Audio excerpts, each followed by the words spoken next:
Hello there. Welcome to everyone. This is Real Guitar Live, and I'm your host, Thomas Michaud. I'm here today to answer, hopefully, all your guitar related questions. And welcome to everybody. It looks like we have a worldwide audience. I see a lot of people from UK, Ireland, and hey, Tim, welcome. Mark, Terry, and Gerard. I think I said that right, from Ireland. Welcome. Antonio from the UK too. Let's see. Oh, I got my metronome still going. I was practicing with my metronomes. Aren't I? I'm a teacher, but a good student too. I'm going to, for those of you who are new here, I'm going to just outline what we're going to do, and I'll make it quick. Usually I start off with a special training, some particular subject, often things that people have been asking. Maybe I've heard it asked a few times, so I decided to do a special training. Today, I'm going to start off with a training titled The 5 Essential Music Theory Tips for Beginner Guitar Players. Now, I promise this will not be a heavy, in-depth, intellectual thing. We'll keep it light and fairly quick, but I'll give you some, in the notes afterwards, I'll also give you some additional resources, so if you want to get more into it. Then I'll go in and start answering all your questions. I'll start with the ones that are pre-submitted, and each month you can pre-submit questions if you'd like. I'll do those first. And if you do pre-submit, it gives me a time to, sometimes really think about what I want to say and add a little depth to it. And then I'll go on and answer questions in the chat. And the nice thing about that is if you're here live, you can ask more questions and questions about the questions, so we can fill it out a little bit. In any case, this is going to be fun. We're going to have a good time, about an hour. We'll start with the training, and we'll go from there.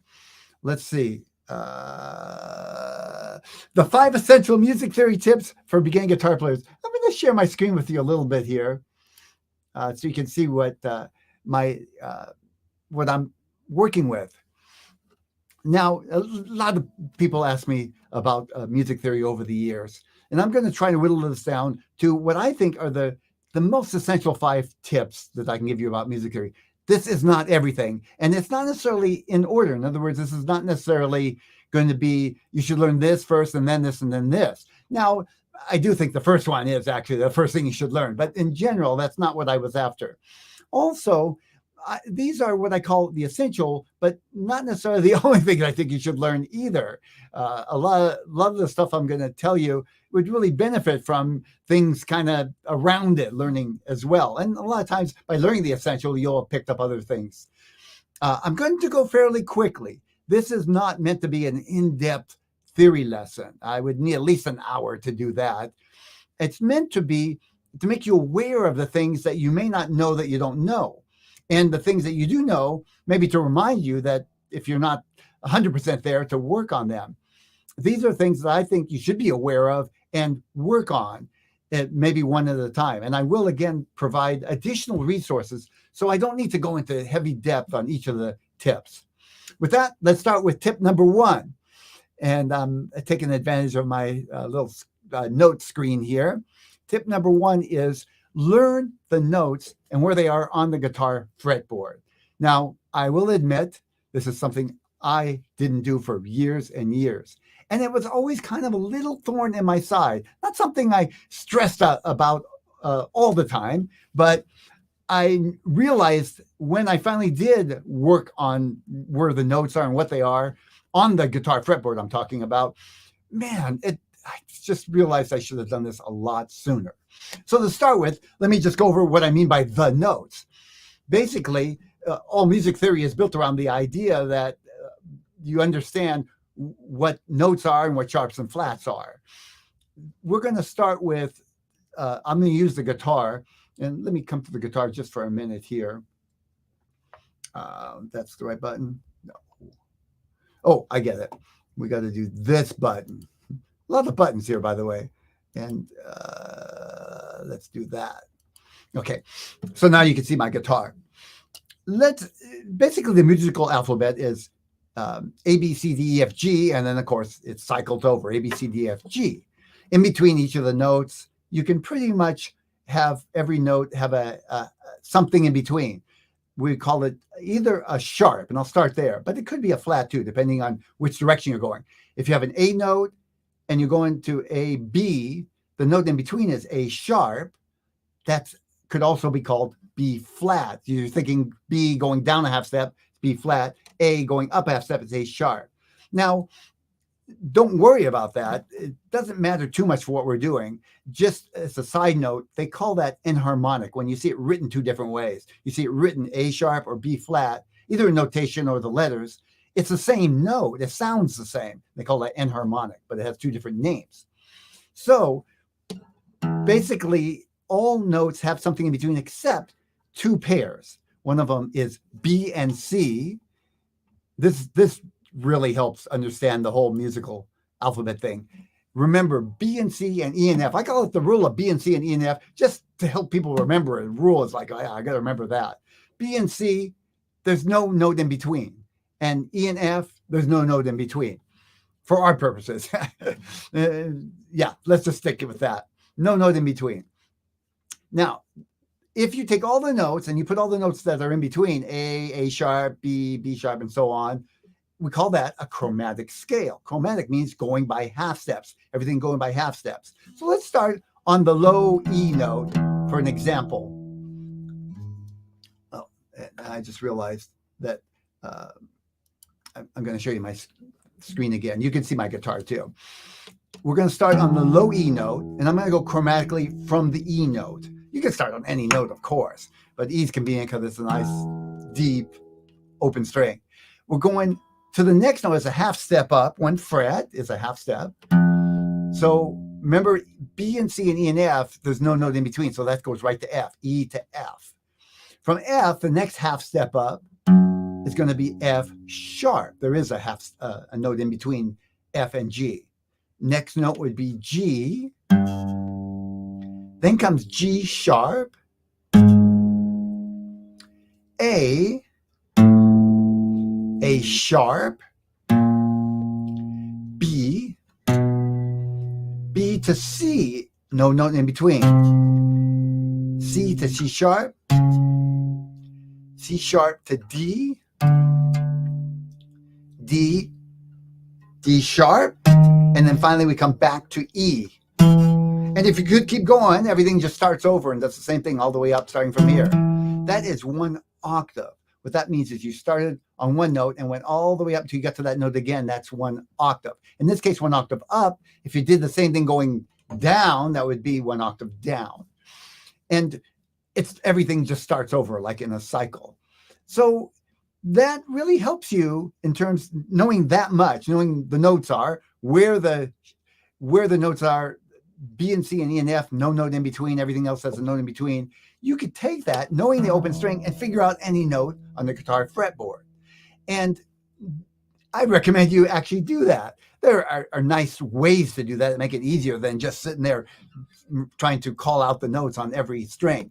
But you could do that. If you know open A, just go up by half steps. The 1 half step is A sharp, right? It's not B or C or E or F. A sharp to B, B to C, no note in between, and so on. C sharp, D, and you can do that on any string. So you can figure out a note anywhere on the string. I figured out some techniques to make that go faster, and I have a whole course of that on that in my Real Guitar Success membership. And by the way, if you're not a member, really, it's okay. You can actually get access for a 2-week trial and learn any of these things I'm talking about. You can't do everything, but in 2 weeks, you can do a lot. So just know that really, even though it's a paid membership, you can get access. And for 2 weeks, you can work on any aspect of what we're talking about and in the courses. And you probably see some other things you want to work on too. Well, great. So once you understand that, you understand the basic chromatic scale, the next tip, and when I say understand it, I mean practice it to where you feel confident you can go around the guitar and call out the names of the notes. You could find, this is really helpful, you could find a G here and then find it anywhere else on the guitar. That's often a good way to start. Find a note and then find it everywhere on the guitar fretboard. Find a different note and then find it everywhere. And you can listen. Keep listening as you do this. Tip number 2, understand what makes a major scale. So that's the next step, and it is based on knowing the basic notes to start with. the reason I say this is an essential tip is because most everything else is based on understanding the major scale in terms of music theory, understanding chords, understanding the minor scale, often in relation to the major scale, other types of scales, how it's different than the major scale. And we're going to use that for some of the other tips. So when I say understand the major scale, basically you need to realize that it's the 7 notes in a scale, any scale, and wherever you start, that's the name of the scale. So if I want a C scale, I'm going to start with C and go up a formula, 7 notes, C, D, E, F, G, A, B, C. I went 1 string just to make it very clear, the intervals, but I could do it this way, which is often the way I would practice it, across the strings. For theory purposes, it's a little easier to see on 1 string, so I'm going to resort to that right now. But don't think that's really the way I play the scale normally. It follows a formula. The formula is from the note, 1 step, 1 step, half step, one step, 1 step, 1 step, half step. Every time. I just say whole, half, whole, half. Somehow that just rings in my ear. So I have no problem remembering the formula for a major scale. And again, any note you start on, G, if I do the same thing, whole, half, whole, half. I got a G major scale. If I were playing it across strings, sounds the same, right? Same formula, exactly. Tip number 3. Learn the chord numbering system based on the major scale that we just learned. So you take every note in the major scale, C, D, E, F, G, and we'll start with C. C, D, E, F, G, A, B, C. It starts over. 7 notes, C, D, E, F, G, A, B, and then the 8th note, C, could also be 1, starts over. Make a chord off of each of that. So the C, the first note, is the 1 chord. D, the second note, is the 2 chord.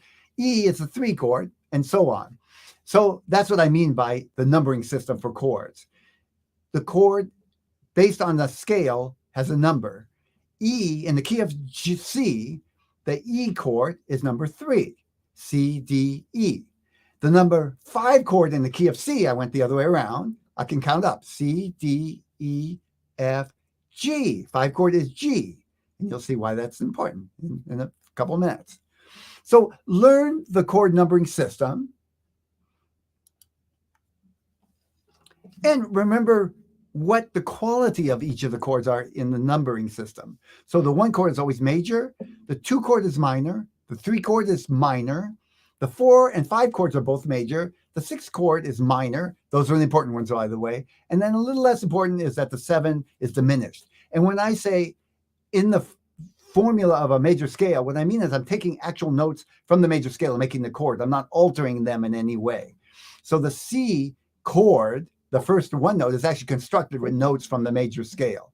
And that's a great part of music theory to learn how chords are constructed, but that's not going to be one of the 5 essential tips.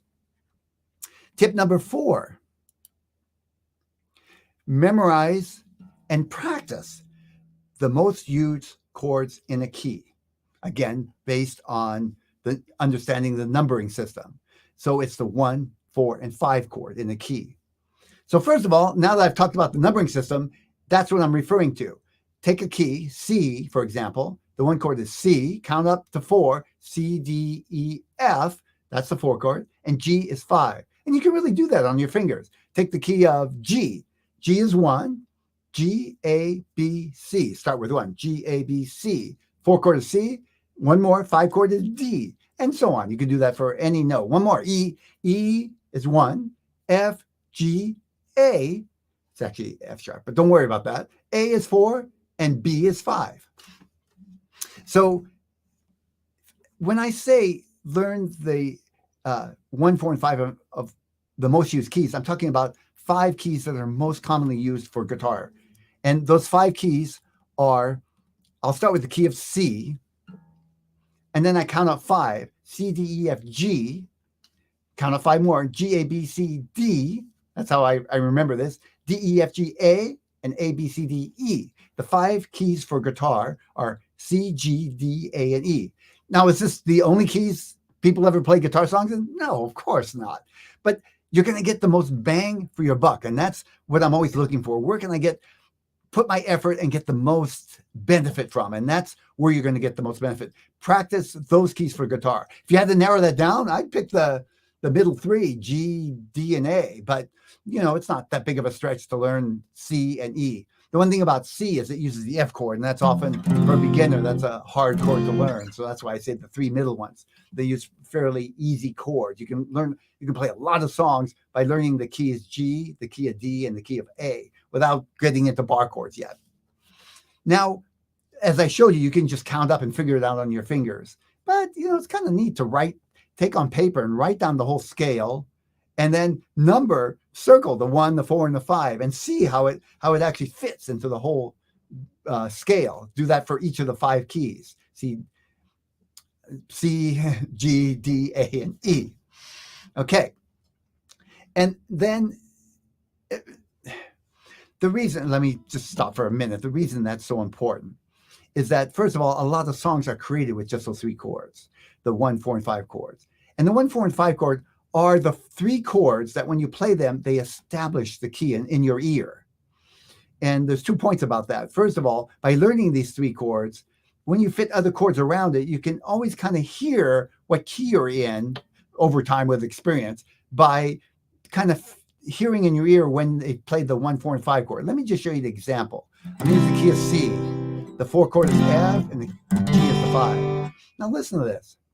C is home. The basic, it's key, but it's a key because it feels like it's the starting place.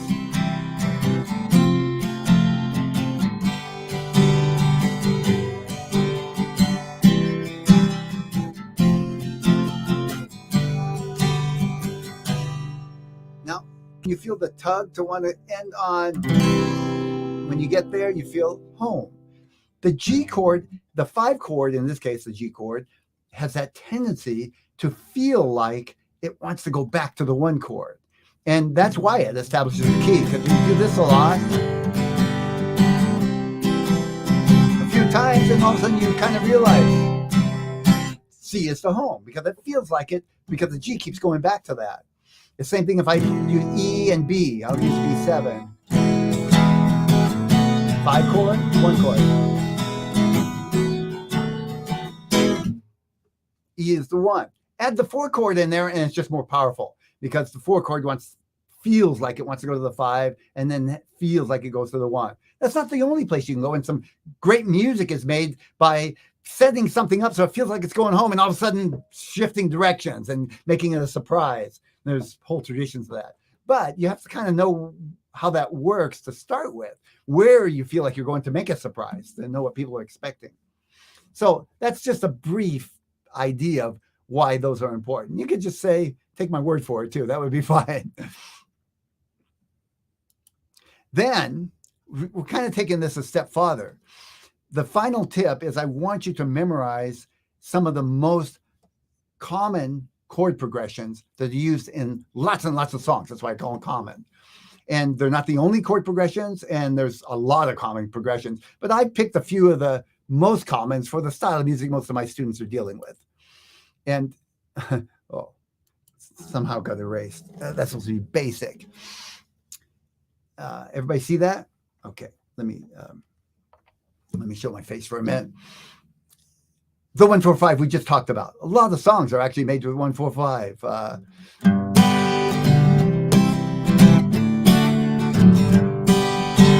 Everybody's heard that sound. Country, rock, even jazz. Though they tend to, in jazz, to elaborate on the chords to make them the same 1-4-5, but to elaborate, we call extended chords. Make it a C instead of a regular G, a G major 7, and the 5 chord instead of a G, D flat 9, flat 5, flat 9 kind of thing. D7 flat 9. Yeah, that would be a good 5 chord. Kind of add some spice to it. A 1-6-4-5 is a classic chord progression. And you see it's kind of an elaboration of the 1-4-5. We threw a 6 chord in there. 6 is minor. So in the key of G, here's what it sounds like.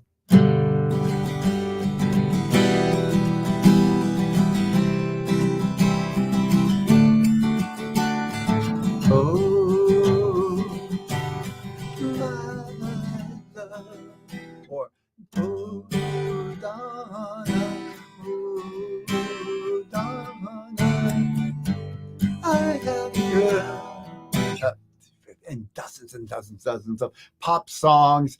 It's kind of in that 50ish style, but it's used in some current modern songs because they want to capture some of that classic style that we associate with that chord progression.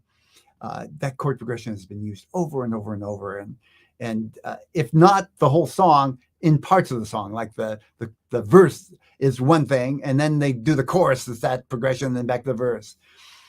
Then I call the instant pop hit, because so many pop songs have used this next progression.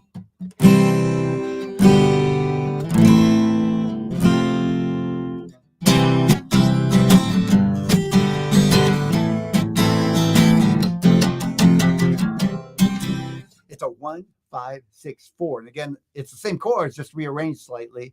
6 is a minor chord. In the key of C, it would be the A minor chord. In the key of G, it's the E minor chord.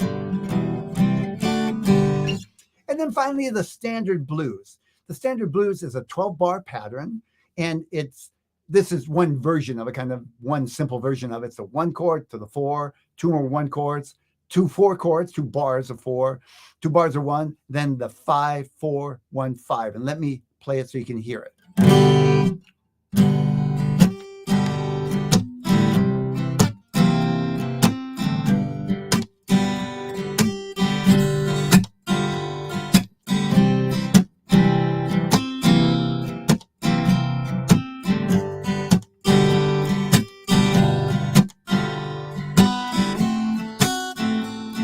5 4, back to 1, and to the 5, and start over.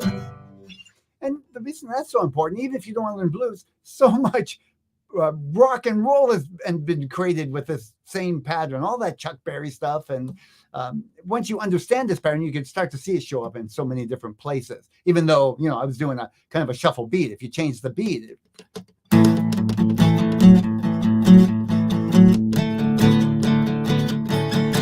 totally different beat, but the same 12-bar pattern. So a lot more chord progressions. I just picked these ones that I think they're probably the most used. There, now I feel complete. The most used in, pop rock as opposed to hard, heavy metal kind of rock, country, blues, folk kind of thing. Now, I have a bonus tip. And I think this is probably one of the most important tips, but it covers everything. Learn to listen. Train your ears. I don't want you to make some of the same mistakes I've seen my students make, and I really did. I learned things intellectually at first without really paying that much attention. I even practiced watching TV or doing something, not really listening to what I was doing, just going through the finger motions. The physicalness is really only one small part of what you're doing. The biggest part is hearing the sound in your head. And you do that by paying attention, listening to everything you're doing. So one way to train your ears is, as you learn these 5 tips, listen to what you're doing. Don't just intellectually think it out or just go through the muscle memory and not really pay attention. Listen to the sound of the chord progressions. Listen to what a chromatic scale sounds like. Listen to what a chromatic scale sounds like. Listen to the major scale. Listen to what makes it sound like a major scale. Listen to those intervals, not just intellectually, I need a whole step, half step. Listen to that sound. As time goes on, it's that sound in your head that will guide your fingers, not, I need a whole step, half step. That's just a crutch on the way to getting there. So pay attention with your ears to everything that you're learning, especially these basic 5 tips I talked about. And the second way to do that is to listen to music with a critical ear and try to hear some of the things that we've talked about. Try to hear the chord progression. Can you hear some of those chord progressions, the common chord progressions? It'll be a lot easier once you've practiced them and you're familiar with that sound. Then when you hear it in a song, you'll be able to say, yeah, that's what it was, the thing I just did on my guitar. And the more you do that, the easier it gets. It's so much easier to learn songs when you can hear those common chord progressions instead of just trying to bang out one chord after another. Listen to the beat. This is really important. Clap out the beat of songs. Just find the beat and try to determine whether it's a straight beat or a shuffle. Again, it takes practice. You're not going to get it the first, second, or third time you do it. And of course, some songs are more complex than others. But the more you do it, the easier it gets. And when I say, don't just think this is the beat there. Feel it in your body. Use your hand or your foot to kind of, to express it, but feel it in your whole body.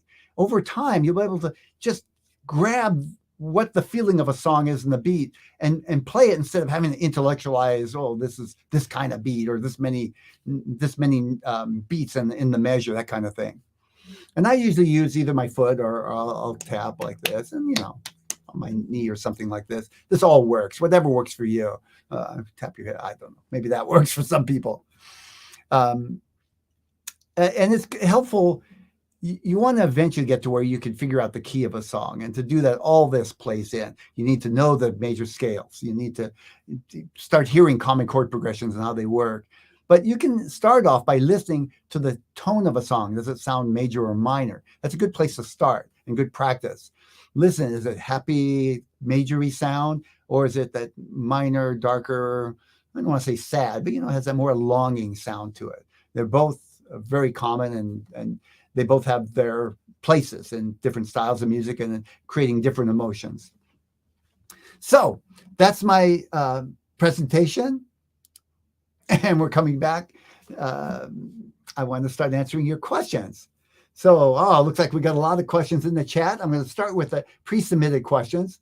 And this one, the first question is by John. It really ties into what I was just talking about. John is particularly trying to learn blues. I know that. And he says, first of all, he's trying to learn that shuffle strum. He was using the words da, da, da, da. He's thinking that it's a triplet strum. 1, 2, 3. So some people learn or teach, I should say, and maybe learn the shuffle strum. Here's the shuffle strum. As opposed to a straight strum, up and down. Straight strums are even, dot, dot, dot, dot, dot, dot. Shuffle strum has a lilt to it. And they call it a triple strum because it sounds like the two emphasis on one and then a 1. 1, 2, 3, 1, 2, 3. That's an intellectual way to approach it. 1, 2, 3, 1, 2, 1, 2, 3. And it does help some people. But it's approximate. And I wouldn't get too attached. And the first thing I want to say, John, is don't get too attached to a triplet strum. People use that term, and I've even used it, but it's not 100% accurate. And I encourage you to pay more attention to the feel of blues, even just by listening to the songs and feel them, instead of trying to intellectually count out 1, 2, 3, 1, 2, 3. It's a crutch, and it can be useful, but don't get attached to it. It'll always sound a bit mechanical if that's the way you're thinking about it. And his question is, I'm having a hard time finding the strum for a particular blues song. Should I use the triplet or straight down strum? I know he's talking about the song. It's the one that Clapton and B.B. King did together. I think it's Worried Life Blues. Worried Life Blues. So it is a shuffle strum. And you can pretty well count on anything B.B. King does being a shuffle strum. I don't remember ever hearing anything that was straight strum. I could be wrong, but everything I've tried to learn by B.B. King is a shuffle strum. So I'm sure it's the majority of stuff. And a lot of blues, you're not going to find blues like this. It's going to be more, it's a shuffle feel. And I say shuffle feel, not so much shuffle strum, because you can do different versions of the strum, but it has all that feel.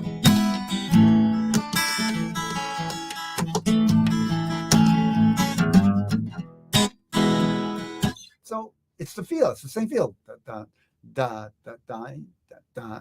Go for that feel. Work on it. Listen to the songs. Clap it out. Okay. Next question. Is there a site where I can find backing tracks for most songs? This is Paul asking. And I know you've asked this before, Paul. I'm thinking, I don't remember exactly what I've said in the past, but I don't personally use backing tracks for popular songs very much. So I'm not the expert on this, but I have done both some research and use some backing tracks. I prefer to make my own. I make my own using a software called Band in a Box, or just regular recording software. I can play bass and guitar, and I have electronic drum machines. So I prefer to make my own. That said, I have found some sites online that have backing tracks, and you have to pay for them because these are copywritten songs, and people cannot just make backing tracks for copywritten songs without violating the law unless you get permission and pay royalties. So if you do find somebody has made some backing tracks, two things: it's illegal if they're not paying royalties. Okay, say you can go by with that, but it's probably either not going to be terribly accurate because they're not getting paid for this, or it's not going to be very stable because as soon as they get caught, they're going to get fined, or their site's going to get taken down, or they're getting threatened and their site will get taken down. So with that said, one of the best places I found to get backing tracks is YouTube. I'm amazed at all the backing tracks. And the reason that works is because YouTube, if you make a backing track of a copywritten song, YouTube has a way of collecting royalties from ads and paying the author of the song. So you're not actually breaking the law. They have a built-in system for paying royalties. So you can make backing tracks on YouTube. They give a portion of any ad revenue to the artist who wrote the song, who has the royalty rights, or the company, and everybody's happy. YouTube's great. There's tons of stuff on there, and it's free. You can find sites where you have to pay for it. The good part is they're probably pretty good backing tracks. So if you pay for it, and I would just, I have a blog post, and I will put that in the notes, where I actually list out some sites, but it probably changes from time to time. There's probably new additions. Just type into the search bar in Google backing tracks. And if you want a particular style, try that. But you're going to get a lot of stuff on there. Backing tracks, sites with backing tracks. Easy. This next one is by Rigo. He says, I'd like some tips on strumming with my fingers. And I'm going to answer the second part first. I'm currently using a pick on flamenco guitar without a pick guard. So let me go to my flamenco guitar. This is a flamenco guitar right here. Let me give you a good show of my flamenco guitar. This is my baby. Made by Lester DeVoe. I was searching for this guitar for years and years, and I didn't know it till I heard another artist playing it, and finally met the person who makes these guitars, Lester, and the rest is history. I have many guitars, and this is my favorite. So I have a pick guard on here. It's a clear thing, so you can't see it too well. But the problem is, Rigo's using a pick. I'm using my fingers, but I have nails to make the sound. It would sound kind of muted if I didn't have nails or to pick. Again, I need nails to make the clarity of the notes. And I'm going to hit the face of my guitar. Listen, I do this often. I'm exaggerating a little bit. You hear me tapping? I'm making a little rhythm while I'm doing a strum. Well, that tapping is going to break through the face of my guitar eventually. Yes, a beautiful guitar worth thousands and thousands of dollars is going to end up having a hole in it if I didn't have this pick guard. Now, even if I try without tapping, just a strum, so I'm not doing a tapping, eventually I'm going to scratch and hit the guitar. As a matter of fact, if you look close, you can see sometimes I even have the little scratches up here and here. That's because, sooner or later I'm excited, I'm playing, and I missed. I missed the pick guard. I hit above or below, and I can't sit there and, play something fairly elaborate and pay every little attention to my fingers. And that's one of my points. Even though you're being careful, Rigo, the chances of you really learning guitar and never hitting the face is very small. And unfortunately, it's going to make you put your attention constantly of if you're scratching your guitar instead of actually what you're trying to learn. I would put a clear plastic pick guard if your guitar is worth any money at all. If you don't care, you don't mind a hole in it, check out Willie Nelson. His guitar does have a hole from hitting it with his pick. That's his style. He still uses that guitar, even though he could have any guitar he wants. So maybe that's you too. I don't know. But if you value your guitar and you don't want it scratched up or eventually having a hole in it, put a clear plastic pick guard. And you can buy some that are stick-on, or you can have, like I do, have a repairman actually put a good one on that is a little thicker and it's going to last. Up to you. Even without the pick, you're going to hit the face of your guitar and it's going to get scratched.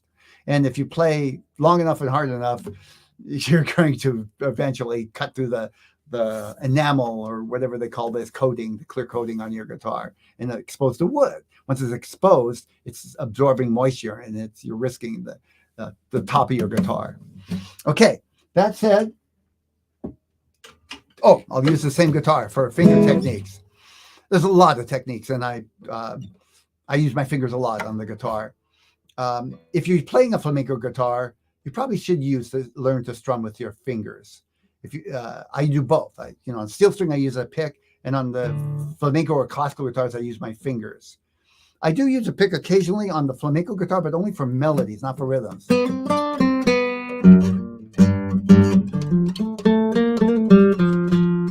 It's because I can play clearer, faster notes with the pick, and some of the stuff I play is pretty fast.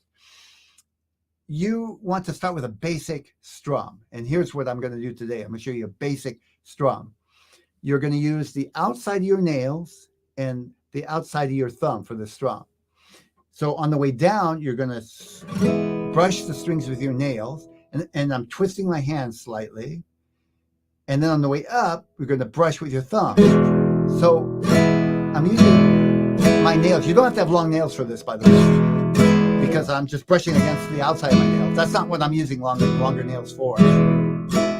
So here's a basic strum. Down, up, down, up. So everything I can do with a pick, a down, down, up, down, up, down, up strum, I can do with my fingers. Down, down, up, down, up, down, up. So the down was just my fingers, and I missed the strings on the way up. Then down, up.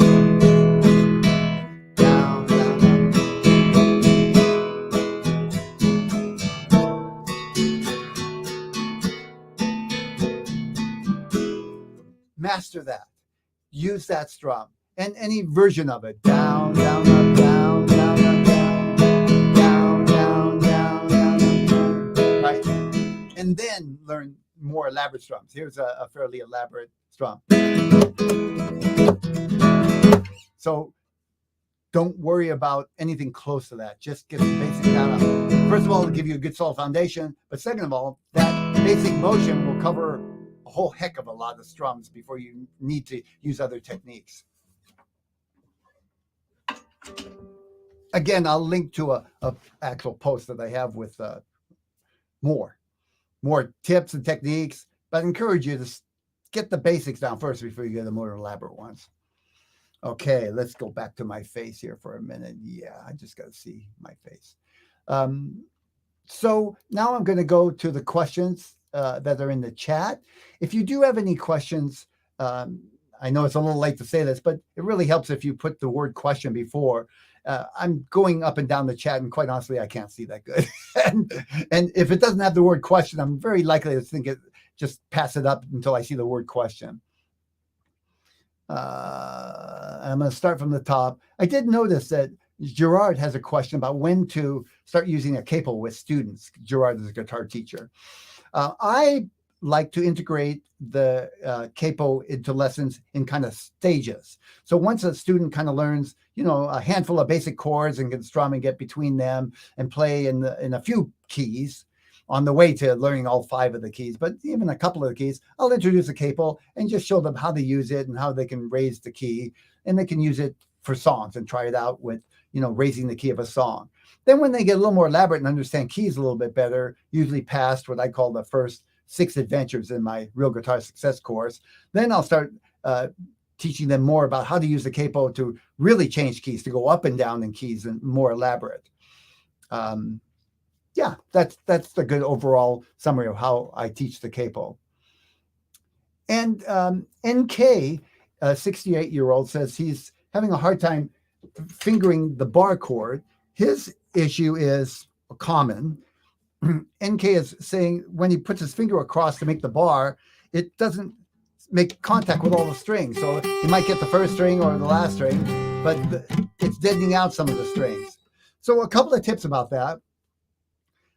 First of all, I would say, no, I better stay on the guitar here. Go for getting good contact with the thickest string and the thinnest. Don't stress over too much with the ones in between, because once you make the rest of the chord, that often covers it. All I need to worry about is the first and the sixth string on this chord. The rest are covered. And if the second string did dead out, it wouldn't matter. It's hardly noticeable in the context of a chord. The second tip that I have for you is when you press across, try to angle your finger back just slightly. You put pressure down and then angle back that way is what I'm talking about. Roll back just slightly. You can hardly tell. That's why I know. That's why I'm using my other finger, because it's more of the pressure. Because when I do that, it puts more pressure on all the strings. Just slight roll back. And again, when I put the rest of the strings down, no problem. And the third tip I have is be persistent. Work at it a little every day. It's not one tip that's going to solve all your problems generally when you're learning any skill. It's the consistency, making small adjustments and keep coming back at it. Work at it just a little bit every day. Make it a part of your practice routine. Working on this, adding it to the rest of the chords, come back and work on a little more just the bar, try some different bar chords. And okay, Gerard, I don't think you're a member, but members have access to my whole Bar Chords for Everyone course, which I show how you break it down. NK, I teach in my Bar Chords for Everyone's course, step by step, how to break the bar down, how to practice it, kind of the next step, and the next step, and the next step. Good evening from Kent, UK. Good evening, Antonio. And Terry from Blackpool. Glad to have you here. Mark, hello. Let's see. Hey, Tim. Shulamit, welcome.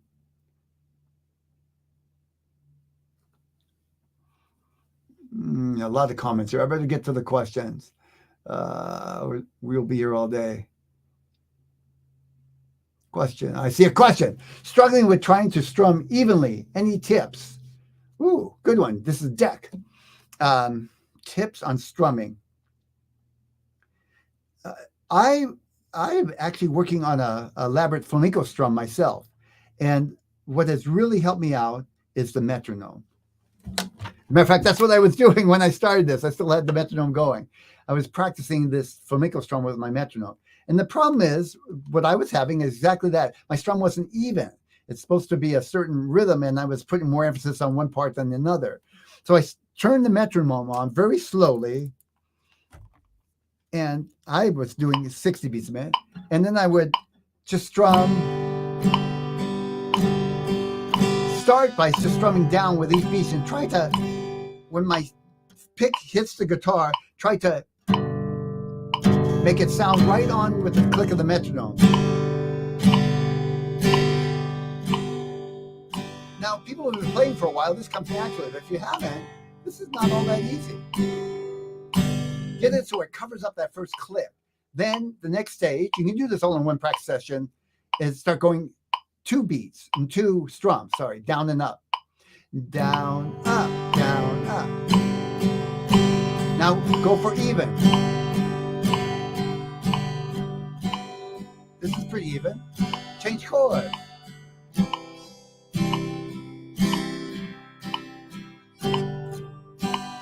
Often when you change chords, you'll get off and get back on, get back to the rhythm. Then start speeding up the rhythm and try to keep a nice even tempo once you've sped up. I would do this a little bit each day as part of your practice, not as your only practice. Don't just do this. But as you do this, it'll start evening out your strum, the down and up. And you'll have more control of it as well. Then try it without the metronome. You don't always use the metronome because you get over time reliant on an outside beat, and then you can't play without having that beat. So take away the metronome, do it without, add the metronome back, go back and forth.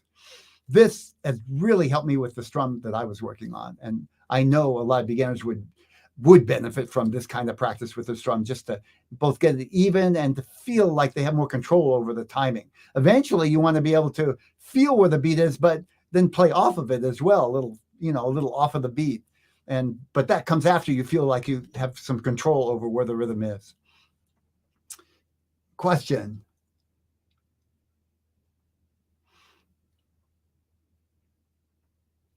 tell me something about grunge progressions.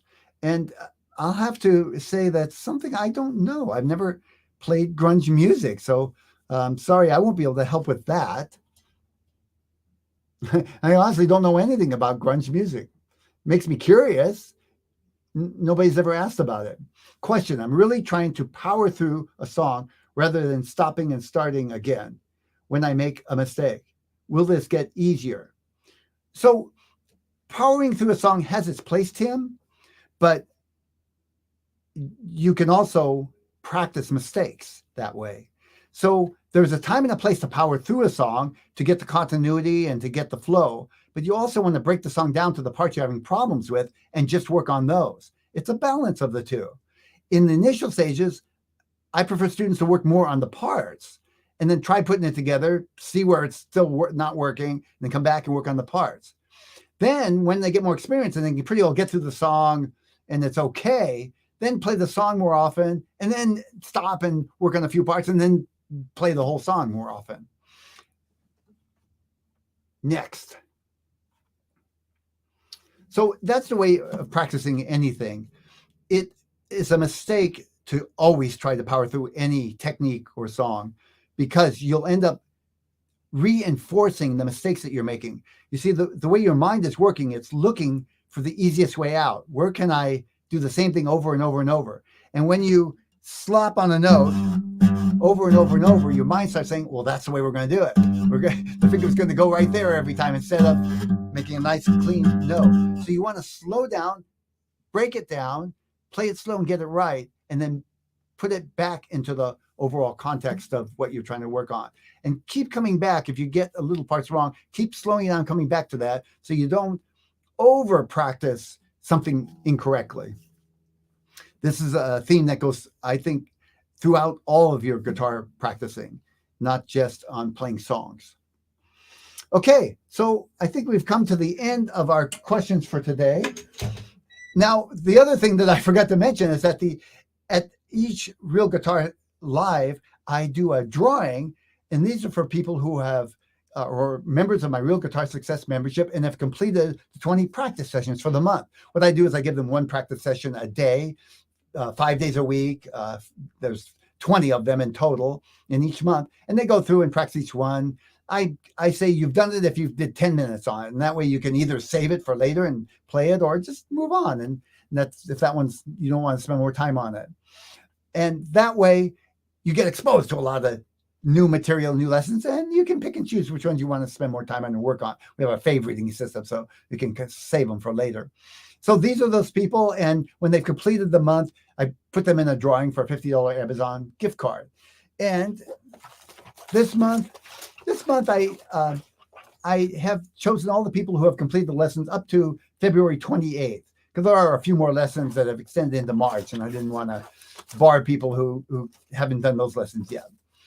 Here's the winner for this month, Pat. It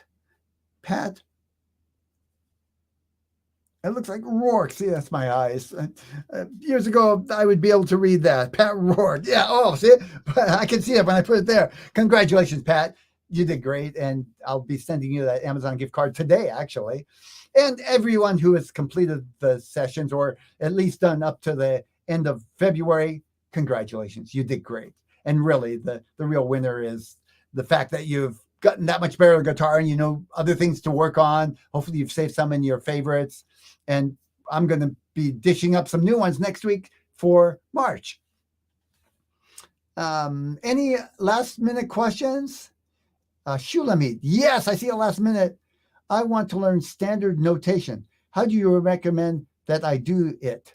Well, first of all, I don't emphasize standard notation a lot in my courses because I found over the years that most people aren't that interested, but also it's to get where most people want to go with playing the guitar, it's not the most efficient way. That said, I still recommend it, and I am happy to encourage and support you, Shulamit, to learn standard notation. I did learn standard notation because I wanted to study classical guitar in college at the university, and that's when you play classical guitar, there's no other way. It's standard notation. There's no, you'll see songs with guitar tab, but that's not real. Real classical teacher is going to teach you standard notation and a repertoire, starting simple, progressively more and more complex. You got to read, not only read, but read well, or you're going to spend forever trying to learn these songs. The trick with standard notation is like a language. And this is something that I learned somewhat the hard way myself. You just need to be very persistent about it. Come at it a little bit every day and keep working at it. If you do it once a week and next time you come back, you're constantly starting over. And that's the same with a language. If you learn, any language, you learn a few words and you don't practice it or use it for, 3, 4, 5 days, it's going to take so long to get anywhere, if you do get anywhere, that you're going to get discouraged before you can actually use it. Yes, it's great to practice for long periods of time, but it's more important to keep coming back at it a little bit every day. I recommend try to set aside 15, 20 minutes every day to work on it, and then maybe once a week, do a intense session for an hour or something. Start progressively. You need to find progressive material. And I just recently looked on Amazon. There are tons of books on sight reading that have basically compilations of sight reading material for guitar. Just type in sight reading for guitar in Google, and some of them will be on Amazon. I used a book for years that I really like. It was by a Berkeley Press. That's the Berklee College of Music. And the author is Levitt, Levitt. I'll put a list in the notes. It's a progressive studies for guitar, starting with the basic scales and open position. And what he's doing is he's starting with learning to read the notes here and having you play scales, then not songs, but kind of exercises that sound like melodies. And then he progressively goes up the neck. And that's one of the hard things about guitar, is that when you're sight reading, when you're learning to read on the guitar, you can play the same note in different places. And so you need to get used to deciding where I'm going to play a note, because it makes a difference of where you go after that. Unlike piano, that's not an issue. When somebody says play this C on a notation, there's only one place to play it. So there's no question. In guitar, it takes a little extra work to get used to when you see that note, where you should play it on the neck, because you can see where it's coming from and where it's going. So a little bit every day, just start with the easier stuff and progressively work with more complex stuff. You need some good repertoire to do that. I really recommend spending the money and getting a book. By the way, that Levitt book is out of print, which is why I don't just say go get that book. But you can find it actually free on the internet as a PDF. I saw several places for it. And I don't remember if I saved the link, but if you just type in, I'll give you the name in my notes. And if I have the link, I'll put it there. But if not, you'll just type it in the web and find it. You can download that book for free. I suspect some of the ones on Amazon right now, I mean, there's a lot more than when I started using this. There might be some better books on Amazon. It's probably worth the money to buy one or even two of the books and just start working with them. This is going to be a long-term project, so consider that a small investment. Thank you, Shalomit. And it looks like that's it for today. Thank all of you for being here with me. It's been a pleasure. And I look forward to seeing you again. I'll be back the first Thursday of every month, the first Thursday of April coming up. If you think of any questions that you would like me to answer or to use as this kind of first training that I do, let me know in the comments on YouTube.